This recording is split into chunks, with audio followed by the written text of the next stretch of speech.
satellite moves around a planet in circular orbit, okay, and the time period of the revolution is t.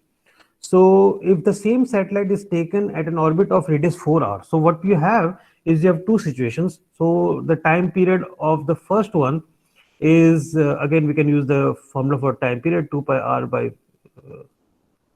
v of orbit of first one, so that is r1, and then it's saying that what would be the time period t2, for example, if you take the same satellite and move it to a radius of 4 hours. So the second one, okay, this r2 is 4 times r1. Okay, so that is the relationship that has been given. Okay, and you have to be careful. V of orbit is given by what value? Square root of MEG by R. Okay, so V of orbit 1 will be M of EG by R1. Okay, so V of orbit 2 should be M of G by R2, but R2 again is 4R1. Okay, so you have to plug in both the values and see what value you get.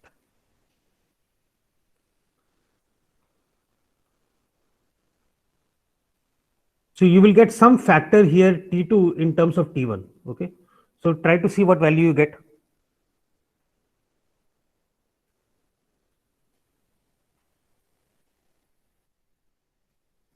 8 आ रही है। 8 आ रही है, कौन बोला? Sir Shivam. Shivam, okay good. बाकी लोगों को क्या वैल्यू आ रही है?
Yeah, I guess 8 is correct. Okay, so see, for T2, now you have to just plug in the value of R2 as R1. Okay, so R2 is 4 times R1. So everywhere you have R2, we can just plug in 4 times R1. Okay, and that's what we have done here, 2 pi times 4 times R1.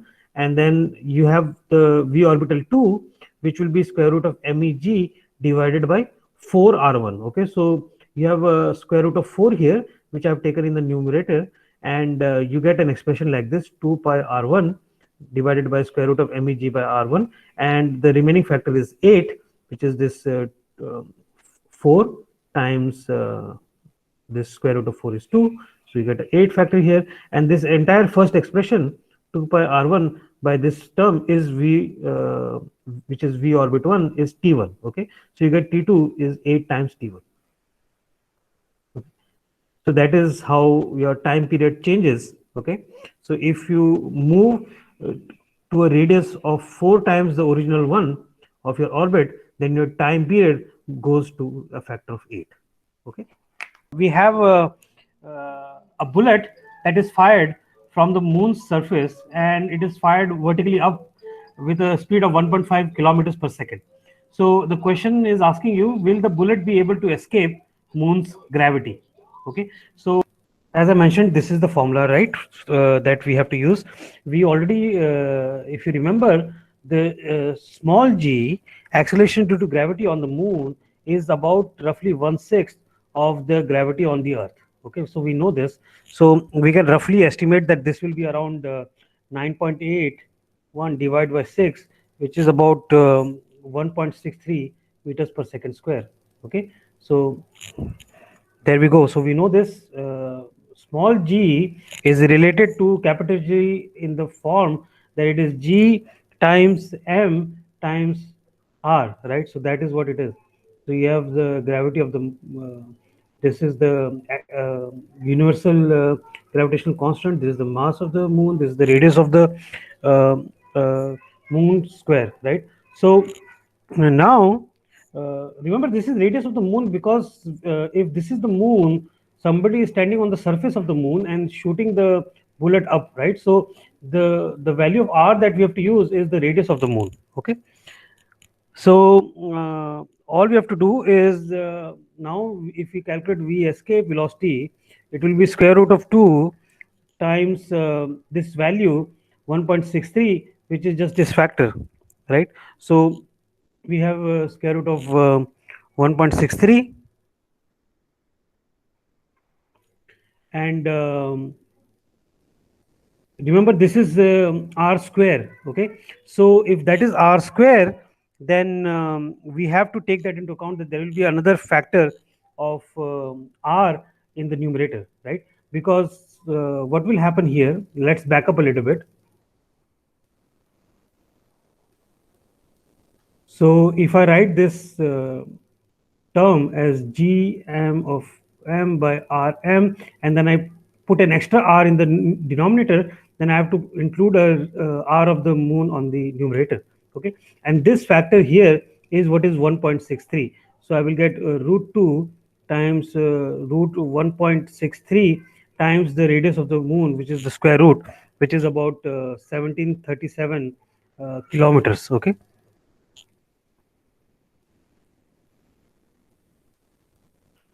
Remember, it is kilometers. Okay, so we have to change that into meters. So there will be an extra factor of 1,000 here. So we can write that down. So we will have an extra factor of 1,000. Okay, because the radius of the moon is about 1737 kilometers. Okay, and if you find this value, then you should get about 2.38. Okay, kilometers per second.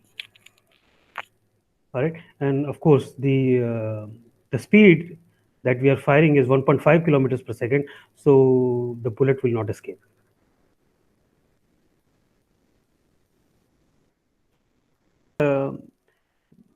We are defining the escape velocity from the Earth is VE. Okay, and now if suppose there is a planet, okay, who has a radius 3 times and a density twice of that of Earth, what will be the escape velocity from that particular planet? Okay, so it's given that the planet that we are worried about has a radius 3 times and density twice of that. Okay, so basically the radius of the planet is 3 times the radius of Earth. Okay, and the density, which is given by rho, right, of the planet will be twice of that of the density of Earth. Okay, so those are the relationships that is given. So density we know is mass times mass divided by volume. Okay, so from this relationship that we have here, so we get mass of the planet divided by the volume of the planet will be equal to 2 times the mass of Earth divided by volume of Earth. Okay, so that is a simple relationship that we get. Okay, and from here we can say that let's see what is the density of P. Okay, so it will be mass of P divided by 4 by 3, and we have pi times the radius of the planet cube. Okay, so that is the volume of the planet. We can take it as a solid sphere. Okay, and then this has to equal to 2 times the mass of the Earth, right? Divided by what is the volume of the Earth? The volume of the Earth is 4 by 3 pi times radius of the Earth cube. Okay, so that is the relationship we have. So from here we can actually look at this equation a little bit and do some simplifications. 4 by 3 will cancel. Okay, pi will cancel. Okay, we have r of p is 3 times r of e. Okay, so that means I can substitute here mass of the planet divided by r of p is 3 times r of e. So it will be 3 cube is 27. Okay, and then I have r of e cube will be equal to 2 times m of e divided by r of e cube. Okay, so that is what I'm getting. So here from here what I'm getting r of e cube. Again, this is will also cancel, so I can actually now cancel these two terms. Okay, so this will give me a relationship that mass of the planet will actually be equal to 27 into 2 is what? 2 sevens are 14, 2 twos are 54 times mass of the Earth. Okay, so I've got this relationship now. Right, good. So now what I can do is I know what is the escape velocity of the planet. Okay, escape velocity of the planet is square root of g times mass of the planet divided by radius of the planet. Okay, as we all know is square root of 2. So there is a 2 capital G mass of the planet divided by radius of the planet. Okay, so here I should be getting a factor of square root of 2 times G. Mass of the planet is 54 times ME, and then radius of the planet is 3 times RE. Okay, so I don't need to include a factor of this 1 over square root of 2. Okay, it's already there, it's here, it comes from the formula right here. Okay, so now I have 54 by 3 that comes outside, and remaining terms are square root of 2 g me by re, which is just the escape velocity, this last term, correct? So all I have is 54 by 3, so that is 3 1 the 3, and then 3 8 the 24. So I'm getting square root of 18 times ve is my escape velocity of the planet.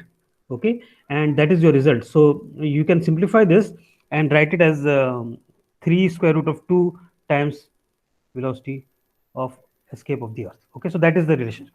So everybody who got square root of 18 times VE or 3 root 2 VE were correct. Okay, mass MP given, and it's doing some circular orbit around a star of mass MS. Okay, so and the radius is r. Okay, so if this star, okay, gets split, okay, into two because of sudden explosion that happens. Okay, now what is the minimum fraction of the mass that this star has to lose so that this planet that is orbiting will escape from its gravitational pull? Okay, so that's a very interesting problem. Okay, so let's try to visualize this. You have a star. Okay, so that is your star. Okay, it has some mass ms, and then you have another planet. Okay, right here. Okay, and this planet is basically orbiting this star. Okay, and this planet has mass m of p. Okay, and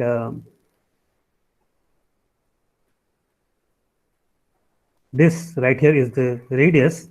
Okay, r the distance from the center of the star. Now this this m of s, which is the mass of the star, it explodes, the star explodes, and so because of the loss of the mass here, the gravitational pull decreases. So what should be the loss of mass of the star so that this planet will escape?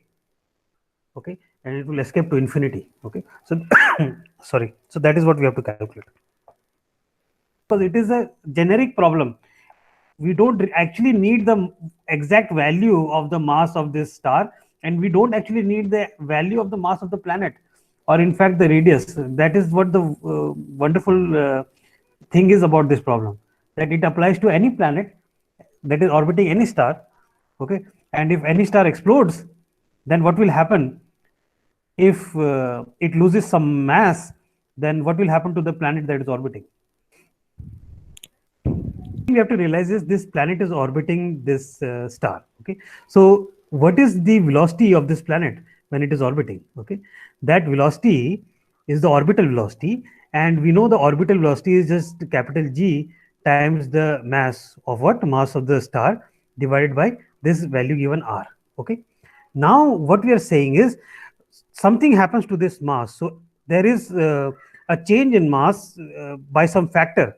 Okay, so the factor is that it reduces by some percentage, so ms by x is the next mass, and when this is the mass of this planet of sorry this is the mass of the star after the explosion, then the planet here has enough velocity to escape. So we get a relationship that it will escape, and the formula is square root of 2. Remember, there is a square root of 2 factor, and then there is g. Now what will be the mass? The mass is m of s by x, that is the fraction when this planet escapes, okay, divided by r. So that is the value. So this g m of s by r, this square root of factor, has to be equal to this factor so that it escapes. Okay, because remember, this velocity is this velocity here, which is how it is orbiting. Okay, only thing that is changing is this mass of the planet, and when the mass of the planet changes, this it has enough velocity for it to escape. Okay, so all you have to do is you have to equate these two. Okay, so all you have to do is you have to write square root of 2 g m of s divided by r times x will be equal to square root of g m of s divided by r.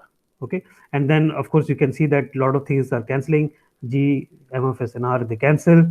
Okay, and so you get square root of 2 is equal to square root of x.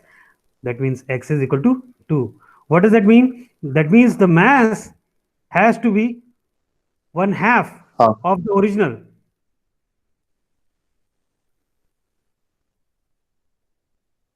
So you see, this is a wonderful problem. It just tells you that any star that explodes, and if the mass that is left is half of the original mass, there will be enough velocity for the any planet or any satellite that is orbiting for it to escape to infinity.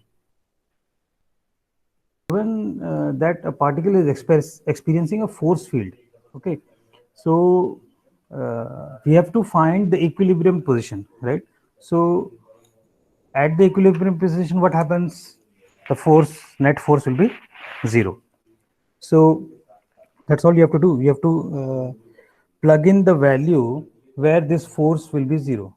So force field क्या है? 2 by x square है minus x square by 2, right? That is essentially your force field. This will be equal to 0 at equilibrium. Okay, so that gives us the value that x raised to 4 will be equal to 4, or it will square root of 2. Okay, so that is the value of x where the force is 0. At this value of x, force is 0. Okay, so that is our equilibrium point. So now what is the condition we have to check? We have to check whether it is stable or unstable. That means you have to find d square u by dx square. That is what we have to find. Okay, where at x equal to square root of 2, and see what value you get. Okay, if it is greater than 0, then it is stable equilibrium. If it is less than 0, then it is unstable equilibrium. Okay, so that is essentially what the problem you have to do.